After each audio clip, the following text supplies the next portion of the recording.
Allez, bonjour tout le monde, bienvenue dans ma cuisine en ce lundi soir. On va préparer ensemble une recette, voilà, délicieuse. Donc ça devrait vous plaire, une recette que j'adore, voilà, c'est vraiment une de mes recettes préférées. C'est une tarte du coup au crémeux de basilic, voilà, au crémeux de pesto et tomates. Donc c'est vraiment deux saisons, pleine saison des tomates en ce moment. Donc je pense que voilà, ça devrait vous plaire. Bonsoir, bonsoir, bonsoir Karine. Allez, bonsoir Catherine. Donc c'est l'heure de cuisiner. Moi je m'y prends un peu tôt, même si on mange tard. Mais du coup voilà, c'est une tarte que vous pourrez manger froide, tiède, chaude. Donc ça c'est bien. Vous avez le choix.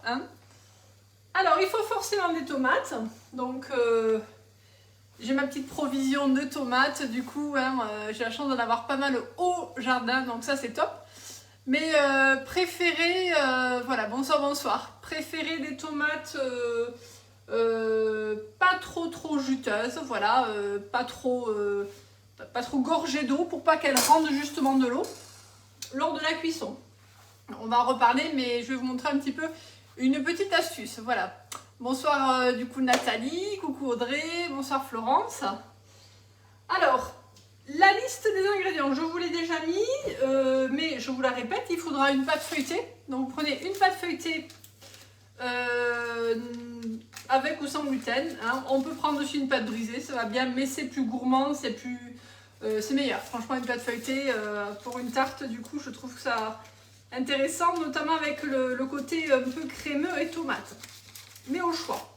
Pâte feuilletée, moi je l'ai prise du coup sans gluten. Des tomates, alors 4, 5. Si elles sont grosses, prenez-en 4. Si elles sont petites, vous en prenez 5.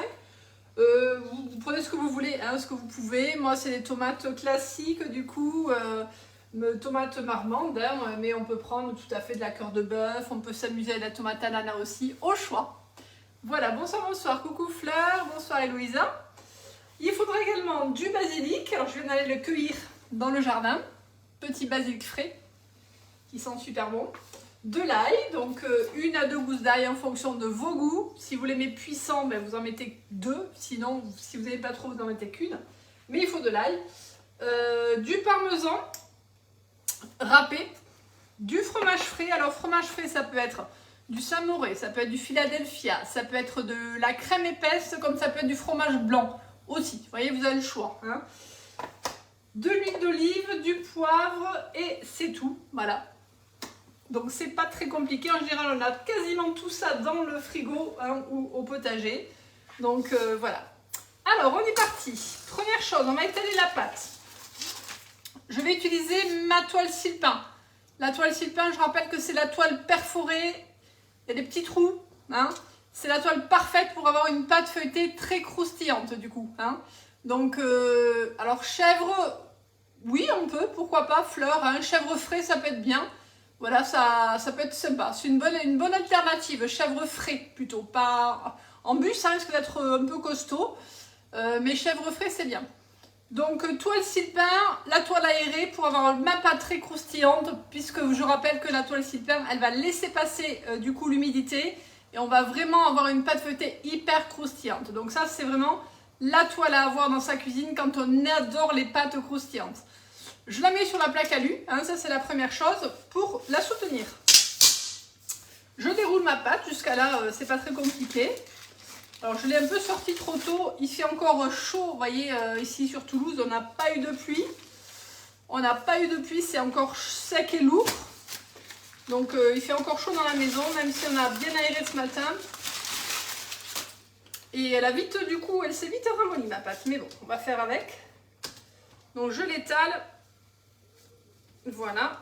Donc à plat. Je la mets à plat parce qu'il ne va pas y avoir de liquide dedans. Donc vous la mettez à plat comme une pizza.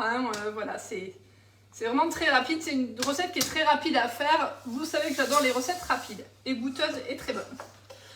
Donc ma petite astuce pour les tomates, c'est que je vais les couper maintenant. Et je vais les faire un peu dégorger.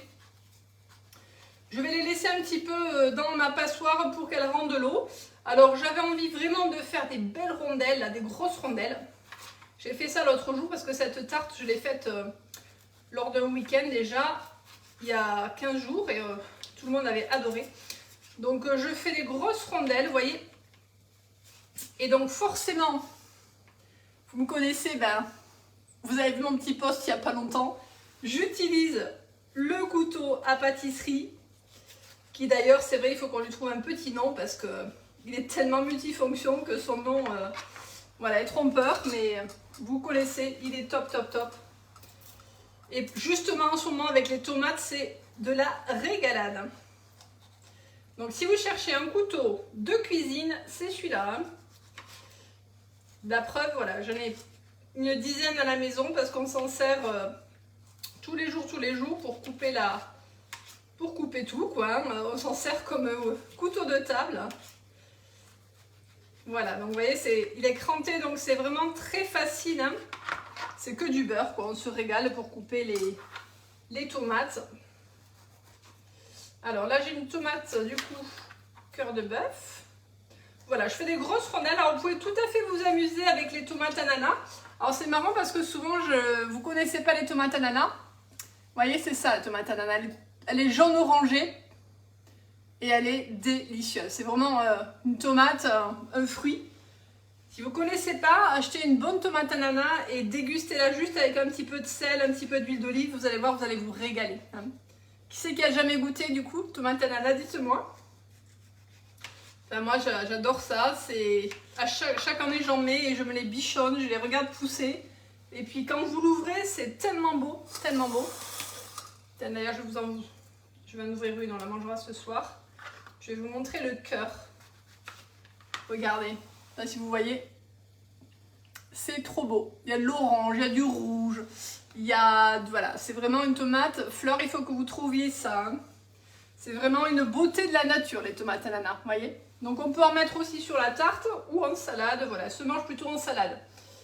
Donc là, mes petites tomates, je les laisse un petit peu, voilà, dégorger. On peut mettre un peu de sel dessus. L'idée, c'est qu'elles rendent un peu d'eau.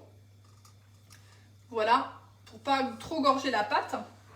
Alors après, on va du coup passer à la garniture. Donc on m'a demandé c'est quoi ce crémeux de pesto.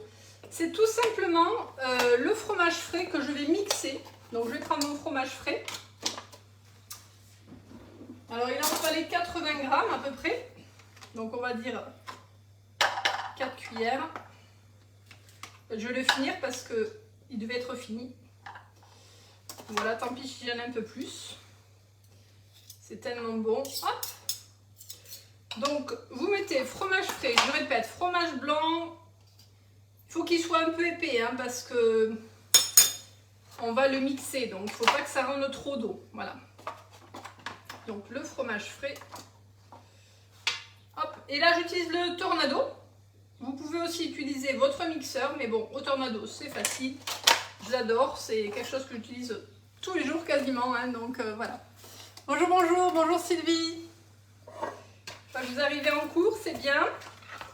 Ensuite, je vais mettre mon parmesan. Donc, il y avait 60 g de parmesan. Alors, moi, je garde mon parmesan dans des petits pots comme ça. Les petits pots Bicef, c'est juste génial. Ils sont trop bien, vous voyez. Regardez, petit. Hop, sous vide. Je les adore. Ils prennent pas trop de place dans le frigo. Ils sont top, top, top. Donc, 60 g. Alors, vous le râpez ou vous l'achetez déjà râpé, au choix. Donc en fait, on va faire une espèce de pesto. On va faire une espèce de pesto, du coup avec le fromage frais. Donc ça va être très crémeux, ça va vraiment avoir du goût. Et voilà, ça va être juste top, hein, sur la pâte feuilletée. Vous allez voir, elle va être très très très savoureuse cette pâte, cette tarte. Donc là, je mets mon ail. Donc une à deux gousses, si vous avez une grosse gousse, ça va. Voilà, si vous avez des petites comme moi, vous voyez, hein, mais il en faut un petit peu pour que ça relève. Et puis moi, ça ne me dérange pas d'en mettre. Donc une à deux gousses d'ail. Vous pouvez aussi la presser, hein, avant de la mettre dans le tornado, parce qu'il ne va que la hacher. Et vous pouvez aussi la presser. Je mets mon basilic, tout frais. Alors, si vous n'avez pas du basilic frais, vous pouvez mettre du surgelé, hein, ça va aussi très bien. Mais bon, en ce moment, c'est la pleine période du basilic frais. Voilà, hop. Et je vais mettre un petit peu de poivre. Voilà, et de l'huile d'olive. Donc vous mettez l'équivalent d'une bonne cuillère à soupe d'huile d'olive. Ça coule doucement, hein, voire deux. Et on y va, on remet le capuchon. Je rappelle que le Tornado, c'est un petit robot manuel qui est juste génial. Voilà, et on y va.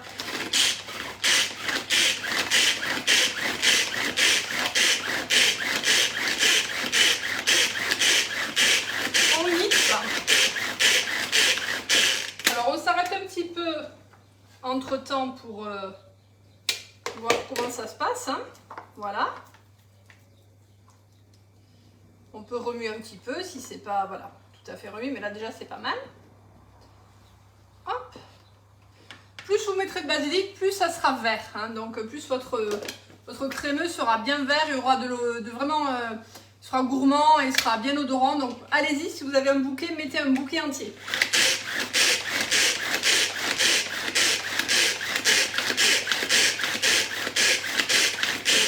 Allez, là c'est bon. J'ai chaud.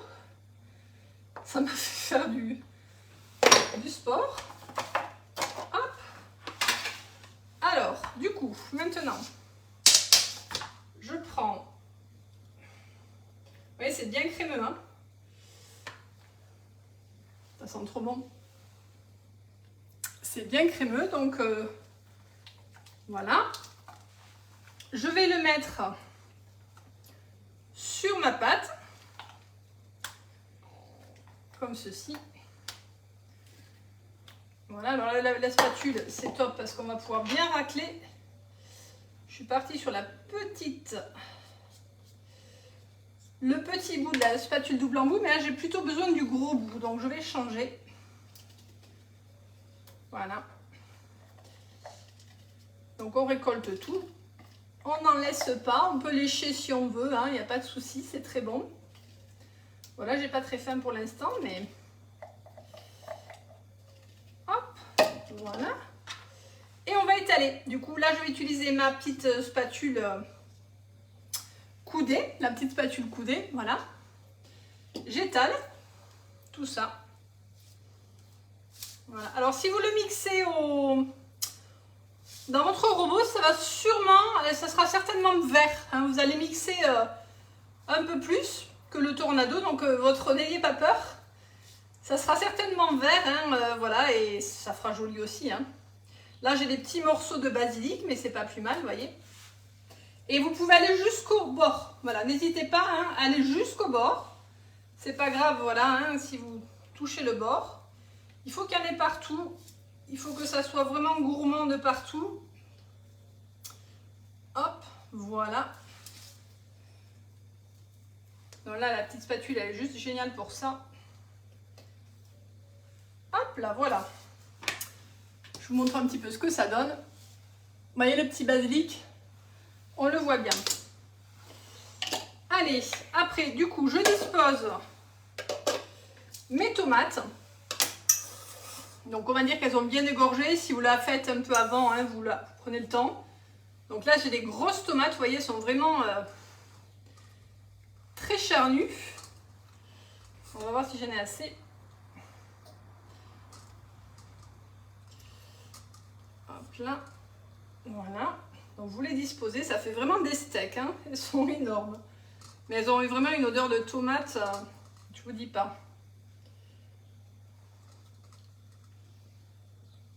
Alors si vous prenez des petites tomates cerises aussi, vous pouvez, mais il en faut beaucoup, hein. Il en faudra vraiment beaucoup. Donc à vous de voir, hein, en fonction. Mais c'est possible aussi. Voilà, si vous avez trop de tomates cerises dans le jardin, vous pouvez prendre aussi des tomates cerises. Et là, on les dispose dessus. Alors je vais mettre les petits bouts au milieu. Et je vais en prendre une autre parce que c'est un peu juste. Voilà. Hop là, là le four, je l'ai préchauffé à 200 degrés, donc très chaud, hein, vous le mettez chaud pour que en fait la pâte elle soit bien saisie. Donc n'hésitez pas voilà, à le mettre très chaud. Allez, vous voyez, elle est bien garnie. Voilà. En rosace, je peux poivrer un tout petit peu dessus.